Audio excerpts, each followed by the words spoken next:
Good evening and welcome to Legacy After the Locker Room. I'm your host, Kayla Brad. I'm here tonight with four-time Olympian Mikel Thomas. Good evening, Mikel. Good evening, good day, good night, good morning, wherever you are in the world, whenever you're tuning in. Glad to be here. I hope there are many people tuning in from Trinidad and Tobago. Trinidad and Tobago, I hope they're tuning in as well. It's quite an honor to be from a beautiful twin island, and I'm just excited to be able to connect with you.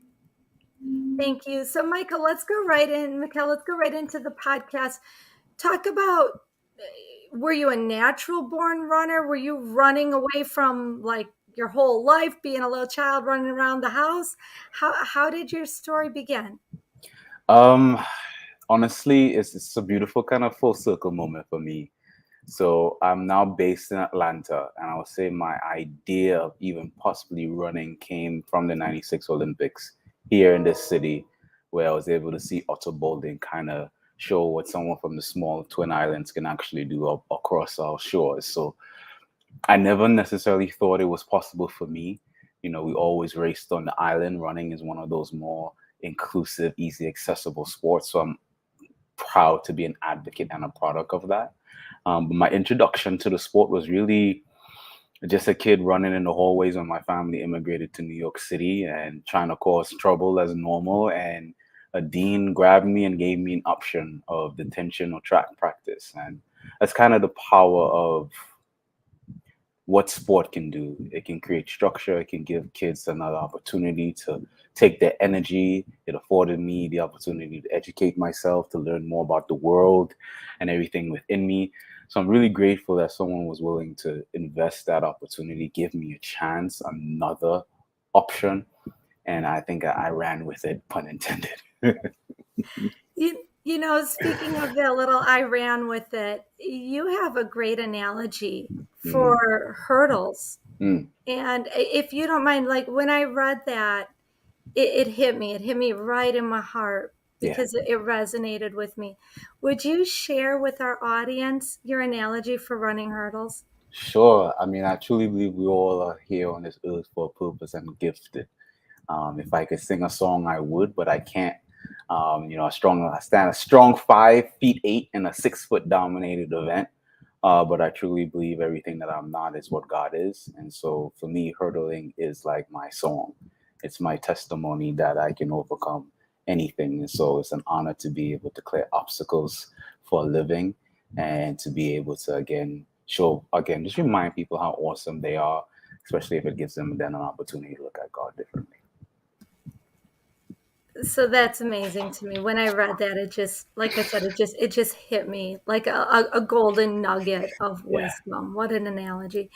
So for anybody who's watching this podcast and maybe some of our younger viewers might not even remember, why don't, if you don't mind, tell the Mhm. listeners, the viewers, the Olympics that you participated in and which sport. Yeah, well, one, we got to give a huge shout out to the World Championships happening right now. It's July 19, 2022, and Eugene, Oregon is on fire as the World Championships are here in the United States. Just a preview of what's to come, hopefully, for the LA Olympics in 28. So, gotta continue to be a promoter for the sport that's happening. 2008, Beijing was my first games in the 110-meter hurdle. Fun fact, I only started hurdling my senior year in high school. I only did the 110 meters seriously my sophomore year in college, and I made the Olympic team my junior year. It's not the story for everybody, but again, that's just why I give glory the fact that I'm even able to compete in something like that. But 2008 was my first. We backed that up in a long journey towards 2012, and then another fight towards 12 in London, 2016 in Rio. And I thought I was going to try to make a charge for Tokyo. It was tough. My body just could not take it. I was grateful for the fight that I did, but then I was given a shot to actually try to help the team for Beijing 2022 in the Winter Olympics for the two-man bobsleigh.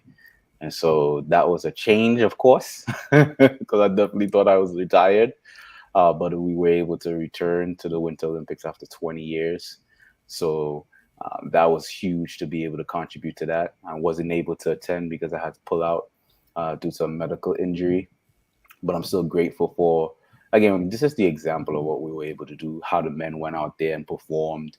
In the future, the fact that there's now a pathway laid for us to participate in more winter games, for more athletes to convert or enter into the winter sports. And I'm excited about that. Again, random fun fact, 2020, I actually helped the youth Winter Olympics in Lausanne, Switzerland, when I was studying abroad. And that was the first time we had a Winter Youth Olympian in alpine skiing. Never did I think I was actually going to be at the senior event 2 years later.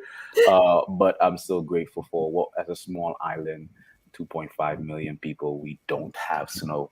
The fact that we could participate in an event like this, I know greater athletes are going to do even greater things. And when you say that, I just have to shout out one of our big supporters here at Sports Philanthropy Network, Michael Blair, the original Foreman Jamaican bobsleigh team, Yeah, Chicago guy, working in the yeah. schools, giving back to the kids, did a little jit with the Green Bay Packers. We're so blessed by people who do the unthinkable, right? Yeah. Like to be in the Winter Olympics in a small island, just it's great. So you had your share of challenges. Hmm. You had your share of joys. I mean, you came in hot, like you said, to start in high school and make it to the Olympics is crazy. Do you mind, Mikel? Will you share your highlight and your low light of those experiences? Um, Man, it's quite a journey, and the thing is, it comes in phases and seasons. So, if anything, to encourage anybody along the way, like this too shall pass. Like, there's been times where I've been on the mountaintops winning medals, and there's been times where I've been, wondering where I'm going to rest my head, literally. So, there's definitely been rises and falls. I think in the beginning, the biggest burden was trying to find a college. And so the idea of adding hurdles was to make me a little bit more diverse. And so I did the 2 to 4, 8, 6 every once in a while, and then added the 400 hurdles. And that first year, I was able to run like 53 seconds, and that garnered some attention. And then later on, as you just continue to journey, you try to learn more about yourself and how you fit into the world. And there comes up this huge identity crisis of who you are and what you do. And so I definitely struggled for a long time in my career, trying to define myself beyond just my athletic prowess. A lot of that came from faith. A lot of that came from discovering other passions. I've lived like 9 lives now. I've been a firefighter. I've done things within marketing. I've done now on the corporate side. I've led teams across the globe and doing some really cool things for the sport and different, anti-doping efforts to different branding and opportunities to help athletes make money. So I've done a lot of these things, just answering the call, trying to figure it out and sharing my notes along the way. And then even now, it's just really about laying down a legacy and more like breadcrumbs along the way. So I truly believe we stand on the shoulders of giants. So I'm not trying to relive or make anybody do what I did. I want everyone to do greater and better things. I can't wait for the national records to be broken. I can't wait till we have multiple two-sport Olympians. I can't wait till we have women running in certain spiels, the monobob or different types of things. Every group that's represented on our beautiful Twin Island to show themselves in our beautiful spectrum of who we are as a people. All of these things just to be inspired by anything that I was able to do in my time here on this earth. That's part of it. But still learning, still growing, and excited about where I am now and what I'm able to contribute to. So I heard you speak a lot in these just past few sentences that sound a lot about empowerment and Hmm. equity and Hmm. diversity, inclusion, things like that. These are topics that we just have to talk about. We keep Yeah, pushing things under the rug. I want to talk about those, but before we do that, you said something that might just kind of like twist our listeners' ears just a little bit. sure. That's four-time Olympian and firefighter. And Oh those yeah, that kind too. of came out. What inspired you to become a firefighter, Mikel? Again, it was that journey to discover what else I was capable of doing outside of sport. I tried to really take some time to hear my own voice And a little voice in me always wondered, I always thought about being a firefighter. Come from a line of servicemen in my family, so it's nothing new to me to, put my life on the line to kind of represent. And that's what makes being an Olympian so attractive is I represent the hopes and aspiration of a nation of people and a culture. And so I enjoy representing things larger than myself. So I just really wanted to find a way. My golden thread has always been service, to serve and to put my hands in the ground in a sense of my local community. So I served here in the Atlanta metro area, in Clayton County for a few years, and it was an opportunity for me to learn the spectrum of humanity. I have caught babies on the back of an ambulance at 3 in the morning. I have fought fires on 2 stories while cramping up at 100 degrees, trying to shoot water through a burning building window. I have answered calls that I would never want a mother to have to pick up. I've been through the whole spectrum of what life is really like to understand how valuable it is to have one. And so that's one idea of inclusion because death doesn't care. We like to separate ourselves. So being able to fight death in a sense to bring back and understand the value of a life, I can't see a reason why not to be more belonging and inclusive in that realm. Again, I mentioned earlier the idea of running being one of the most easily accessible ones. You don't need shoes. And even in the Caribbean, my first running opportunities, I just took off my shoes because that's the only pair you had. And then the fact that, I look at the games, the world championship now, literally speaking with my partner and telling her the idea that there's an event for every body type. You can shot put, the leading discus thrower in the world is a former dancer. You have pole vault for those that are a little bit more fluid in their motion. You have race walking, you have marathons, you have sprinting. I love the fact that we can represent this, just the variety of what humans have to offer across this beautiful planet. And so I've lived it. I understand the power of it. I see what it can do in diversity of thought and diversity of people. And so I'm happy to be an advocate in that realm. And I appreciate it so much. So we were just in Atlanta for the Black Nice. Business Sports Symposium Yes, I powered was by there too. ESPN, right? And amazing event. There you go, Atlantic culture. Um, so really getting our feet wet Hmm. and locking elbows Yeah. on something that is long overdue, and that is diversity in sport. Mhm. Just today, I was blessed to be sitting down with Chicago's Mayor Lori Lightfoot as Nice. she did a Title IX symposium Very with nice. some of the leaders in women's sports. And you're doing exactly what we're talking about with Hmm. your new role at Visa. Hmm. And if you don't mind, and let's be clear, we're not trying to sell Visa here, right? Hmm. Like most people have a credit card. I don't care what kind of credit card you have, but what you're doing at Visa Hmm. is huge. Will you take a moment and share with our listeners what your job actually does there? Yeah, I get to be a part of an amazing team that gets to push our purpose as an organization with our business. And so we work in inclusive partnerships where we pretty much focus and make a consolidated effort as an organization to work with underrepresented founders within the fintech space and the communities in which they serve. So reimagining partnerships with these underrepresented founders who are having a different experience within this vertical. And then again, at the end of the day, moving the needles in a lot of the financial discrepancies that exist around the globe, but specifically starting here in North America. And so the idea that it is a core partnership team, but with a focus on diversity is something that I'm super excited about to help push again the purpose of us as an organization to enable everyone everywhere. We're not a credit card company. We're the engine that moves all commerce.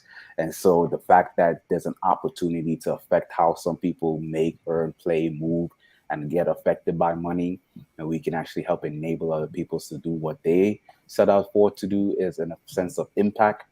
That is very purposeful work, and I'm excited to have been a part of it. You know, Mikel, I've dedicated my life to creating hope and possibility. Good. You're doing it. Like you're doing that every day. I just I have to ask, Yeah. where did this come from? Like, what in your life, Mikel, was this eye-opening epiphany of you have an opportunity to do great things, go create your legacy? Where did that come from? Not of myself. I think it was something that evolved over time.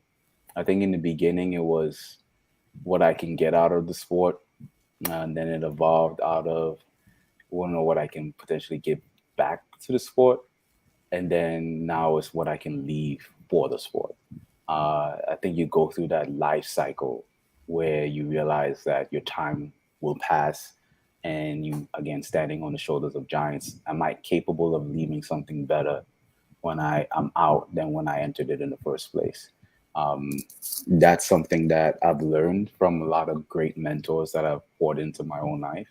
I think having wisdom and counsel around you definitely helps with good perspective. Finding people who have solved and faced questions and problems that you are potentially going up against, and just trying to find as many perspectives as possible, because you and I are looking at the same thing, but we're seeing it very differently. It's not that you're seeing it wrong, but I can gather an ability to maneuver based off of how you see something. So if your input can help me from stumbling, I should welcome that. So grabbing that kind of perspective around things, and then realizing, you know what, I've had to figure out some things because there's some issues. Rather than point the fingers, how can I help somebody to have a better pathway? And then how can I work with the powers that be to create better structures and organizations to ensure that if their child or my child wants to be a part of something like this, that they can do exceedingly and abundantly ever than what I have imagined for myself. So it's an evolution, not of my own. I'm just grateful that my heart has changed along my journey, that I've matured. I'm still maturing. I do not know all of it, but having that submitting heart to realize that there's still a lot that I need to learn. Being a constant student, I'm a proud citizen of the world. I love good food, good people, and good conversation. Put them all together, I'm a happy man. But that's really the main thing. Our time here is fleeting, so I just want to make sure that someone else could enjoy their day as much as I did. Thank you so much for sharing that. One of the things you talked about was good mentors. Hmm. So I have to ask, best mentor or coach that you've had and what you've taken away from that person? Man, I can't say one. I definitely have to give a lot of respect to Sydney McIntosh, the same dean that gave me a chance from the very beginning, the inception moment. I cannot take that moment for granted, just because my life would have been definitely different.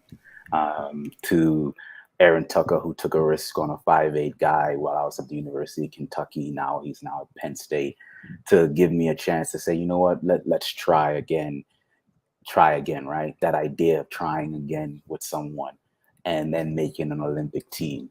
To even, Coach Holloway down at Florida, University of Florida, shout out to them for winning the men's and women's title outdoor. Who just being around him to understand the championship mentality and what it means to win on a consistent basis. The motivation for each Olympic Games was different. You're talking about 12 years, and it takes probably 12 years just to make one team. So, how do you do it again? How do you do it at another level? How do you be consistent? So, the thoughts that develop your words that develop your actions that develop your character, and your character develop, your behaviors. All of these things stem, and then before you know it, it's just who you are as a person. So hopefully, I'm becoming a better person. Um, I'm not there yet. So that I'm just constantly in that. Now it's more about a phase of less saying, more being, and so hopefully I can just be the character and the things that I hope to emulate. Thank you. I want to take just a moment, if you don't mind, to shout out our sponsor, Yeah. and then we'll come right back to the programming. But it's only right to say thank you to Dugout Mugs for sponsoring Legacy After the Locker Room and to be such a vital part of everybody who watches the live stream or catches the podcast. So use code Kayla30 at checkout at Dugout Mugs and you will save 30% thanks to our sponsor. Mikel, where I kind of want to go with the things that you're saying is giving back and creating a legacy, the things that you just said. What charities, foundations, community initiatives are you most passionate about? Yeah. Access to sport is a huge thing. Safe sport is another huge thing within that. I think we have to do a better job of understanding that we have different experiences in and around the same thing. I think we also need to do a better job of advocacy. So men need to be a better job of being an advocate for women, not just it being a woman's issue. Same thing for any color of skin or sexual orientation. It shouldn't be just because you're a part of that community that it should matter to you, but we should just be more open to understanding that wrong is wrong. Um, that's one of the main things. So access to sport and then the experience in and around sports. So safe sport is a huge thing. Clean sport is another thing. You know, I've worked for the International Testing Agency, so I know everything in and around anti-doping rights and regulations. I truly believe, again, if more people knew that there were other options, they would choose better. Maybe we can approach the same thing when it comes to clean sport. Homelessness is a huge thing as well because I have been affected. I've known what it's like not to have a place to rest your head and to be worried about that, even in the height of my career. And so there's a huge homeless issue rising, cost of living, there's issues, there's health issues. I think everybody has been aware of the need of mental health. So of course, I'm an advocate for therapy. Therapy is okay. I have had coaches in my career to take care of my body and my physical ability. Same thing that you need to do to take care of your mind. There's nothing wrong with finding a coach. Just call them a therapist. Having that help is a huge piece of that. So I think again, it's just sharing more and more of those resources that are out there for some of the things that I've learned that we can do a little bit better and kind of removing the stigma around those things, right? Like a woman shouldn't be the one that calls out certain things wrong. Men could do that. Let's remove that stigma. Same thing around clean sport. Call it out when you see it, tell somebody else in the process. And of course, get help when you need it. There's nothing wrong with therapy. Even if things are going right, we can all use a little bit more healing. So just like how in my height of my career, I would see a sports therapist whenever needed to make sure that my body is going well. You change the oil in your car before the light turns on. Same thing with your mental health. Even if things are going well, you just want to make sure that you're healthy within your mind and your heart. So that touches me. Again, I'll just go back to being in Atlanta. I think Yeah. many people know there's in any major urban community, we have problems with homelessness. Mhm. But Mikel, when I was in Atlanta, just walking back from one of the conferences, I asked a man, "Do you want my apple?" Just looked really hungry. Mhm. And he said, "Thank you. God bless you." And he held my hand a little bit as I gave him the apple. Mhm. And I said, "You're so welcome. If I had more, I'd give it to you." And I'm not saying this creepy, like don't take this the wrong way. The guy just like looks at me and I say, "Sir, can I give you a hug?" And I hug this man over an apple. And I think it's such a small thing to do, Mhm. but it's not just being homeless, it's being alone, it's being vulnerable, it's being uncared for by society. Yeah. And something so simple as a hug and an apple, Yeah. when you realize what that can do for a human being with a soul, Mhm. I saw his eyes light up. It brought me to tears. Mhm. Yeah. That how often do we just walk by? That's the thing right there. I think a lot of the times, homelessness is like a great opportunity to kind of dig on that. It's just about being seen and being recognized.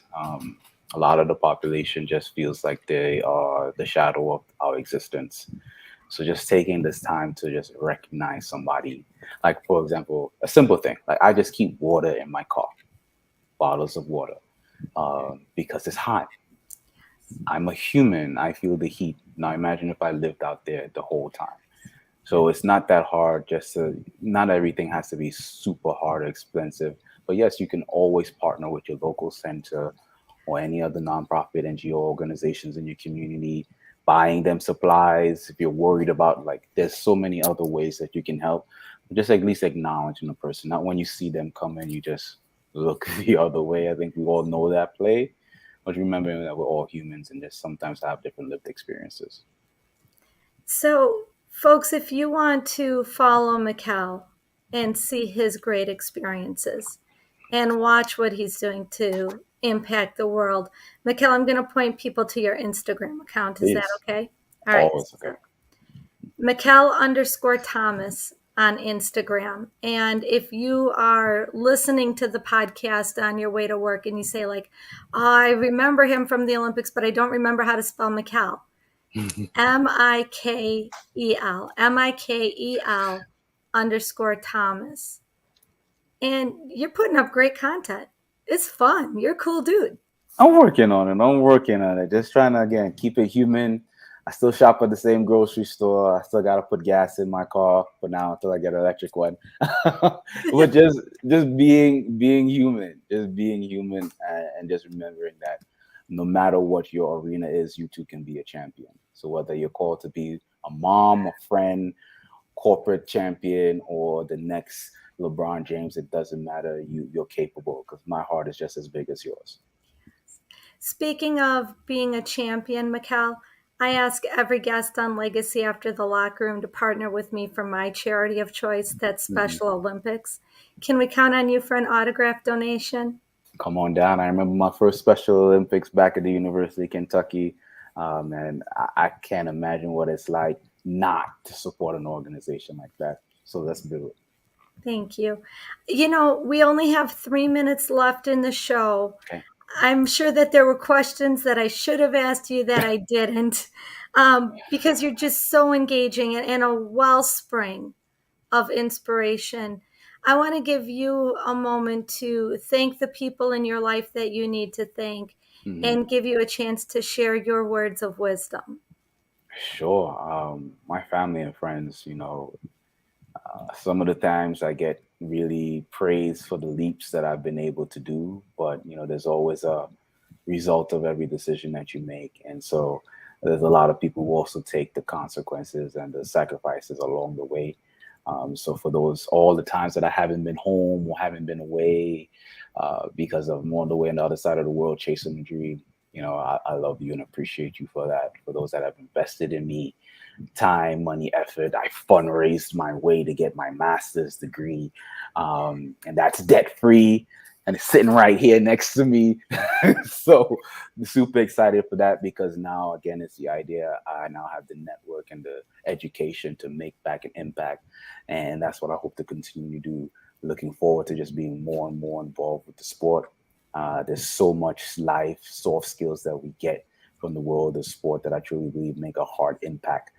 Learning how to work with team, being a self-starter, the idea of strength, coachability, resiliency, amazing lessons that we get fast tracked in the world of sports because we keep scoring their seasons. But all of these things could get reapplied to life. And I'm excited to be able to, again, implement these strategies with organizations and people and culture. And greater things to come. Keep your eyes open. I was just going to ask what's next? What's on the horizon? Ah, man, just continuing to elevate the game. That's just the main thing. I think the world of sport has always kept me at, I know, at a bar of performance that I have. And I also have been spoiled in the idea of living passionately for my whole life. And so that's the main thing, to live out that passion with purpose and intentionality. And so I'm looking forward to see it. I feel like there's a little bit of a transition. I think the sport the opportunity for me to get a little bit closer more to the sports side. I'm grateful for my time here within corporate to learn core partnerships and how to bridge that within communities. That's an asset and a skill that's not going to go anywhere. It's only going to get amplified. So the right opportunities will present themselves, and I'm grateful for what I'm able to do right now. Man, the doors are open, and I just pray, Mikel, that you just walk through the doors that keep opening for you to change the world. I'm so proud of you. Folks, my name is Kayla Brett. I'm here tonight with four-time Olympian Mikel Thomas, reminding you to live your legacy. Thanks, Mikel. Love it.